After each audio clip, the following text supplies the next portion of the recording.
থাইল্যান্ডের ব্যাংককে পৌঁছেছেন প্রধান উপদেষ্টা। বিমস্টেক শীর্ষ সম্মেলনে যোগ দিতে ৩ ও ৪ এপ্রিল ব্যাংককে থাকবেন তিনি। প্রধান উপদেষ্টার ও তার সফরসঙ্গীদের বহনকারী বিমান বাংলাদেশ এয়ারলাইন্সের ফ্লাইটটি দুপুর ১২টায় ব্যাংককে অবতরণ করে।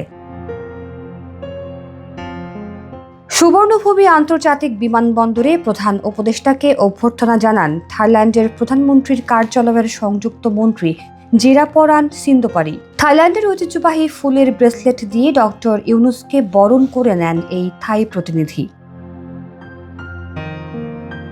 এরপর প্রধান উপদেষ্টার সঙ্গে সংক্ষিপ্ত বৈঠক করেন জিরাপরান সিন্দোপারি।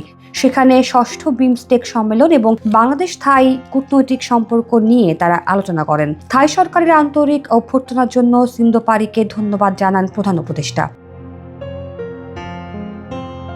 এর আগে অধ্যাপক ইউনুস ও তার সফরসঙ্গীদের বহনকারী ফ্লাইটটি সকাল ৯টায় হযরত শাহজালাল আন্তর্জাতিক বিমানবন্দর ত্যাগ করে। সম্মেলনে বিমস্টেকভুক্ত বিভিন্ন দেশের সরকার ও রাষ্ট্রপ্রধানদের সঙ্গে দ্বিপক্ষীয় বৈঠক করবেন প্রধান উপদেষ্টা।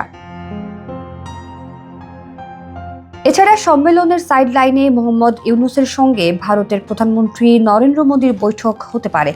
মোদী কার্যালয় থেকে এখনো বৈঠকের বিষয়ে আনুষ্ঠানিক ঘোষণা না এলেও বহুল প্রতীক্ষিত বৈঠকের বিষয়টি নিশ্চিত করেছে প্রধান উপদেষ্টার কার্যালয়।